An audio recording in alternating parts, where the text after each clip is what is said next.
torcedor vascaíno, fala torcedora vascaína, bem-vindos ao canal. Confere aí se você está inscrito no canal, curte, compartilhe com seus amigos, tá? Ative o sininho para as notificações, para você não perder nada aqui no canal, as nossas resenhas, as nossas novidades. A gente tem vídeos aí de curtinhas com notícias sobre o Vasco, tá? Então a gente está programando aí também ter mais novidades no canal, mais informações sobre o Vasco, história do Vasco da Gama, algumas curiosidades sobre o clube. Então vai vir muito conteúdo ainda aí aqui no canal, beleza? Então hoje o Vasco da Gama ele enfrenta a equipe do Bahia pela 16ª rodada do Campeonato Brasileiro, né? Uma rodada atrasada aí do campeonato. E o Vasco da Gama ele necessita urgentemente de uma vitória. O Vasco da Gama tem 130 dias sem vencer em São Januário, o que é uma marca realmente preocupante para o torcedor vascaíno, é uma marca preocupante para o clube, porque São Januário nos últimos anos vencendo a Fortaleza do Vasco, né? Os adversários têm tido muita dificuldade de ganhar o Vasco da Gama em São Januário, e das últimas 5 partidas o Vasco empatou 3 e perdeu 2. Então o Vasco não ganha desde a sua vitória de 3-0 sobre a equipe do Fortaleza, se não me engano, dia 17 de maio. O Vasco da Gama precisa dar uma resposta dentro de casa e urgentemente precisa ganhar esses 3 pontos, porque a sequência é muito complicada. Nós conseguimos um empate contra a equipe do Flamengo, o que, devido às circunstâncias de tabela, foi um resultado até positivo para o Vasco da Gama, né? Conseguiu pontuar naquela rodada, porém nessa rodada atrasada, o Vasco ele necessita desses 3 pontos para se afastar cada vez mais da zona de rebaixamento. O Vasco da Gama vem com a provável escalação de Léo Jardim, Paulo Henrique, Carlos Cuesta, Lucas Freitas, Puma Rodrigues, Hugo Moura, Barros, Coutinho, Andrés Gomes, Nuno Moreira e Verratti. Tá? A gente ainda não tem a real confirmação se o Nuno vai realmente para o jogo. Tá? Ele saiu no jogo no clássico contra o Flamengo, ele sentiu um pouco. Então a gente não sabe se terá uma preservação do Nuno para esse jogo contra o Bahia, ou ele atuando apenas no segundo tempo, ou se de fato ele já vai começar jogando. A gente não tem ainda essa informação. A meu ver, e aí entra uma questão de minha opinião, talvez fosse importante poupar o Nuno para um jogo contra o Cruzeiro, que é um jogo ainda mais complicado do que o jogo contra o Bahia. Isso tudo quem tem que dizer para o Diniz é o departamento médico, né, para verificar se o jogador realmente tem condições, se tem risco de lesão nessa partida, porque o Nuno ele é uma peça muito importante para essa equipe do Vasco da Gama. Eu, sendo bem sincero, contra essa equipe do Bahia, eu iria novamente com um time mais móvel, como a gente sempre tem falado aqui nos jogos, né, do Vasco, nas suas formações. O Verratti ele não tem se enquadrado, não tem se encaixado nessa formação que o Fernando Diniz tem buscado jogar. O estilo de jogo do Fernando Diniz não tem encaixado da forma e das valências que o Verratti possui. Né? Talvez fosse interessante o Verratti entrar no segundo tempo, interessante o Verratti, né, entrar ali já com uns 20 a 25 minutos do segundo tempo, para você ter um cara ali que vai, né, sempre empurrar os zagueiros do adversário para trás, né, e buscando ali já pegar uma zaga mais cansada. O Verratti já com uma disposição melhor do que a zaga do Bahia. Provavelmente o Fernando Diniz não vai fazer isso, ele vai com o Verratti de novo. Né, eu colocaria sinceramente o Matheus França e o David. Né, caso o Nuno Moreira não tenha condições físicas, eu colocaria o David, né, para fazer essa função. Ou, como o Matheus França pode ainda estar com um déficit aí de ritmo e tudo mais, colocaria então o David no lugar do Verratti. E caso o Nuno Moreira jogasse, então ficaria o Nuno Moreira sendo o falso 9, assim como foi contra a equipe do Santos, e o DVD ali pela esquerda, junto do Coutinho, e fazendo essa triangulação entre Felipe Coutinho, David e o Nuno Moreira. Né? Seria bem interessante. O Andrés Gomes vai substituir o Ryan, e eu digo aqui até uma errata, né? No último jogo, no último vídeo que eu fiz, eu disse que o Ryan não estaria suspenso contra o Bahia, e sim contra o Cruzeiro. Eu fui levado a esse engano pela transmissão da Globo, então corrigindo aqui, na verdade o Ryan, né, como você já sabe, o Ryan está suspenso para este jogo contra o Bahia, está liberado do jogo contra o Cruzeiro. Acaba sendo até mais importante nessa situação, porque o jogo contra o Cruzeiro é um jogo ainda mais difícil do que a equipe do Bahia. A gente sabe que vai ser uma dificuldade, não vai ser um jogo fácil contra o Bahia, mas entre as duas equipes, né, o Cruzeiro está performando 1000 vezes melhor do que a equipe do Bahia. Então a gente tem aí o Ryan de volta, né, o nosso cria e destaque da temporada, contra a equipe do Cruzeiro. Vale ressaltar que teremos a presença aí, né, do nosso sub-17, né, o Diego Minetti, né, um destaque na base do Vasco da Gama.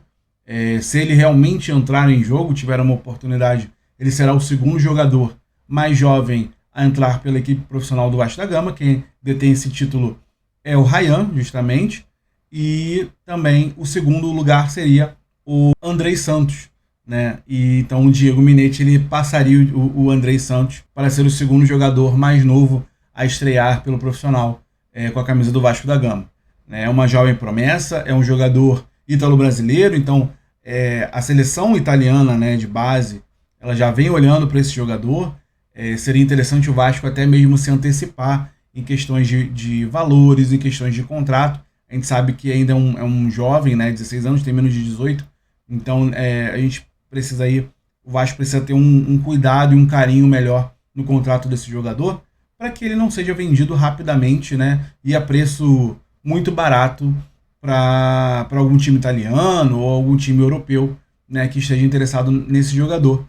É mais uma joia, mais um jogador que o Vasco revela, que infelizmente a gente não tem o potencial de segurar esses jogadores, né, mas que o Vasco consiga fazer a mesma coisa que fez com o Ryan, né? O Vasco tem conseguido segurar o Ryan, aí tem 19 anos apenas, provavelmente temporada que vem ele vai sair, mas a gente torce para que o Ryan pelo menos saia em uma quantia justa para o Vasco da Gama, em uma quantia que realmente agrade o atleta e agrade o clube, né? Para que ele possa dar o retorno, né, ao Vasco da Gama também, que o Vasco consiga assim se reestruturar financeiramente, já que essa é a realidade dos clubes brasileiros. A gente vê o Palmeiras vendendo seus atletas de base, seus atletas jovens por uma fortuna, mas a gente também entende pela fase que o Vasco vive de não ser valores tão altos, porque o Vasco não vem disputando grandes títulos e grandes competições.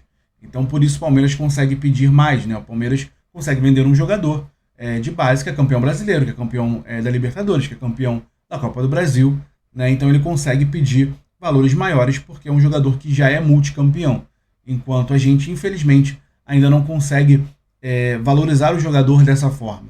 A gente torce para que essa temporada a gente consiga finalmente um título depois de tantos anos, e o título da Copa do Brasil poderia ajudar muito nessa venda do Ryan, porque já entraria, né, um jogador com título de Copa do Brasil, né, a Supercopa é um título acessível também, caso o Vasco ganhe a Copa do Brasil, né, é apenas um jogo, então talvez seja um título acessível, seria um jogador com 2 títulos de primeira prateleira, podemos dizer assim, ou 2 títulos de expressão no Brasil, né, que você consegue fazer com que o jogador, no caso, custe mais para outro clube levá-lo.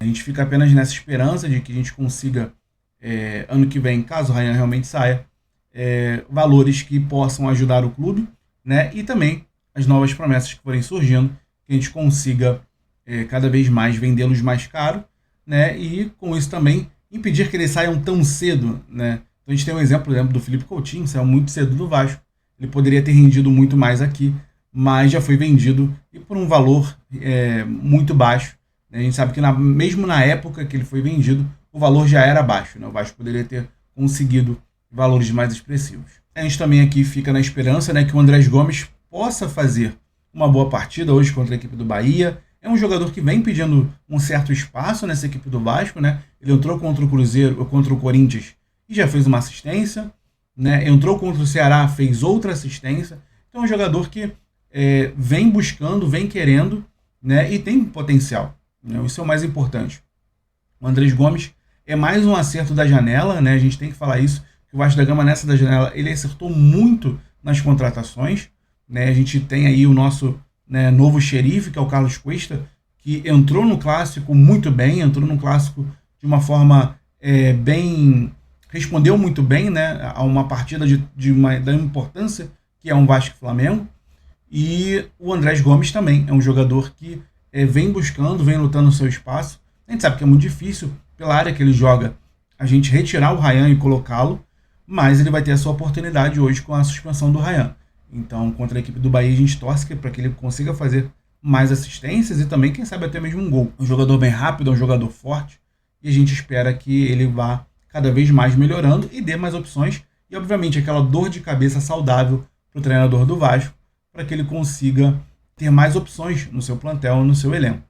Né? O Vasco da Gama ele vai enfrentar um Bahia difícil, um Bahia do Luciano Juba, um Bahia que vem sendo, sim, ao longo das temporadas, né, uma equipe mais consistente, uma equipe que briga por Libertadores, por pré-Libertadores, né, uma equipe que tenta figurar na parte de cima da tabela. É curioso ver que o Bahia ele ocupa uma vaga que normalmente seria do Vasco. Seria uma vaga que o Vasco estaria ali brigando lá em cima na tabela, seria uma briga por Libertadores, uma briga por pré-Libertadores. Infelizmente, a nossa realidade hoje é que o Vasco briga para fugir do Z4. Né? Então a gente vê aí, por nível de história, as colocações deveriam ser diferentes. Né? Deveria ser o Vasco brigando na posição do Bahia e o Bahia brigando na posição que o Vasco está hoje, mas a gente sabe que história a gente apenas conta, a gente valoriza, mas ela não garante a realidade. A realidade hoje é que o Bahia é um clube muito mais estruturado, é um clube que foi comprado pelo Grupo City e com isso consegue se manter com jogadores de qualidade, com elencos de qualidade, né? E o Vasco, infelizmente, não teve a mesma sorte na sua SAF, então isso tudo reflete todo o cenário de confusão política, de equívocos em vendas, né? Isso tudo reflete onde o Vasco hoje briga, né, no Campeonato Brasileiro, que é justamente na parte de baixo e briga para não sofrer mais um rebaixamento. Né? O Vasco da Gama, a gente entende as classificações do Vasco da Gama para a semifinal da Copa do Brasil devido à sua grandeza. Né? O Vasco é um clube muito grande, então o que gabarita o Vasco nisso é justamente a grandeza do Vasco. Mas também entende que o problema do Vasco é gestão. Né? O Vasco ele tem uma gestão complicada, a gestão Pedrinho no início ela foi muito incompetente, né? Ela acertou em cheio na vinda do Admar Lopes. Se não fosse o Admar, provavelmente nós não teríamos essas contratações, nós não teríamos hoje uma possibilidade de melhora no Campeonato Brasileiro e uma possibilidade de também almejar um título no final do ano, porque os reforços do Vasco hoje são essenciais para que o Vasco consiga avançar e consiga pontuar no Campeonato Brasileiro. O Vasco só tem essa competição para se preocupar.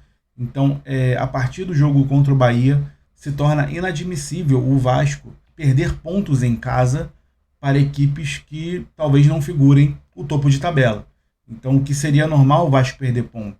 Seria contra a equipe do Cruzeiro, se fosse em casa contra a equipe do Palmeiras, né, isso seria aceitável pelo momento em que o Vasco vive e pelo momento que essas equipes vivem também. Mas hoje o Vasco ele não pode se dar ao luxo de perder pontos contra a equipe do Bahia, apesar de ser um jogo muito difícil. O Vasco ele tem que entrar com um foco total, assim como entrou contra o Flamengo. E esse talvez seja um medo, né, que a maioria dos torcedores do Vasco tem, e confesso que eu também, porque o Vasco ele costuma fazer uma grande partida e após uma grande partida ele não consegue performar da mesma forma da partida anterior. E isso tem se tornado cada vez mais assustador no Vasco da Gama. O Vasco ele faz uma partida de 6-0 contra o Santos e na partida seguinte ele empata ou perde. Então a gente fica aqui com o pé atrás, obviamente, no jogo de hoje. É claro, vamos todos torcer, vamos todos estar ali buscando os 3 pontos, torcendo pelos 3 pontos, mas o Fernando Diniz, a equipe do Fernando Diniz ele acaba nos dando esse pé atrás.